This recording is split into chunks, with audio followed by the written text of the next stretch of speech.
Hello happy souls. இன்னைக்கு என்ன video பார்க்க போகிறோம் அப்படின்னா, எங்கள் ஊர்லலாம் புயலால் 2 நாளாக மழை பெஞ்சிக்கிட்டே இருக்குங்க. கொஞ்சம் கூட குறையவே இல்லை. வாசல் கொல்லையில் எங்கே பார்த்தாலுமே மழை தண்ணி தான். ஸோ ரோடு ஃபுல்லாகவே தண்ணி அடித்து ஓடிட்டுருக்கு ஆறா.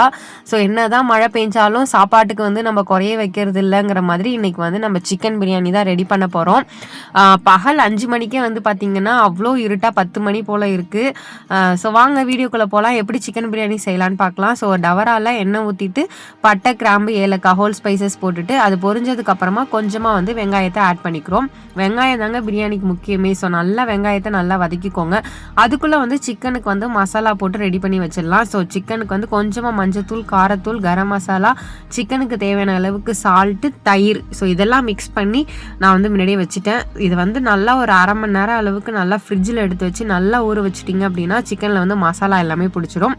அதுக்குள்ளே பார்த்தீங்கன்னா இங்கே வெங்காயம் நல்லா வதங்கிடுச்சு. இங்கே மட்டன் குழம்பும் அம்மா ரெடி பண்ணி எல்லாமே அம்மா தான் செஞ்சுருந்தாங்க. ஸோ அம்மா அப்பா எல்லாமே வீட்டுக்கு வந்திருந்தாங்க. ஸோ அதனால் அம்மா மட்டன் குழம்பு அவங்க ஸ்டைலில் சூப்பராக செஞ்சுருந்தாங்க.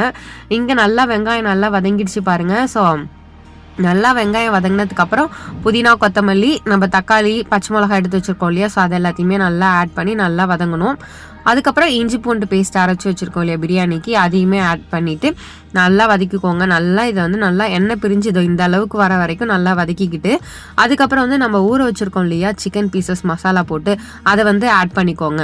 ஸோ இது மாதிரி நல்லா ஊற வச்சு போட்டிங்க அப்படின்னா சிக்கனில் நல்லா மசாலா பிடிச்சிருக்கும். நார்மலாக போடும்போது சிக்கன் தனியாக பிரியாணி தனியாக இருக்கும்.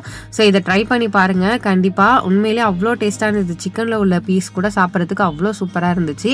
நாங்கள் கொஞ்சமாக தயிர் ஆட் பண்ணிக்குவேன். தக்காளி கொஞ்சமாக ஆட் பண்ணிவிட்டு தயிர் நிறைய போட்டாச்சு. இப்போ பிரியாணிக்கு தேவையான அளவுக்கு உப்பு ஆட் பண்ணிக்க வேண்டியதுதான். கொஞ்சமாக கரம் மசாலா இந்த ஸ்டேஜில் ஆட் பண்ணிக்கோங்க. உங்களுக்கு காரத்துக்கு தகுந்த மாதிரி, காரம் பத்தலைன்னா கொஞ்சமாக காரத்தூளும் ஆட் பண்ணிக்கலாம்.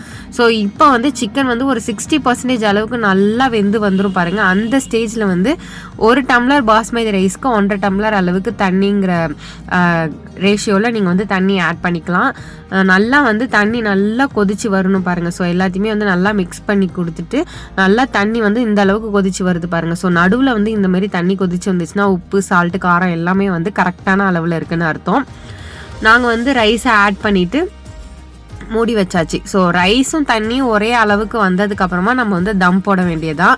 ஒரு தோசைக்கல்லை நல்லா சூடு பண்ணிவிட்டு அது மேலே நம்ம பிரியாணி பாத்திரம், அதுக்கு மேலே ஒரு வெயிட் வச்சுட்டு ஒரு 20 நிமிஷம் கழித்து எடுத்து பார்த்தீங்கன்னா சூப்பரான சிக்கன் பிரியாணி வேறு லெவலில் ரெடி ஆகிடுங்க. பாருங்கள், பாஸ்மதி ரைஸ் கொஞ்சம் கூட உடையாமல் சூப்பராக உதிரியாக அவ்வளோ டேஸ்ட்டாக இருந்துச்சு. ஸோ பிரியாணி சூப்பராக இருந்தது. இதே மெத்தடில் இன்றைக்கி ட்ரை பண்ணி பார்த்துட்டு எப்படி வந்துச்சுன்னு கமெண்ட்டில் சொல்லுங்கள். இந்த வீடியோ பிடிச்சிருந்துச்சுன்னா ஒரு லைக் பண்ணிவிடுங்க.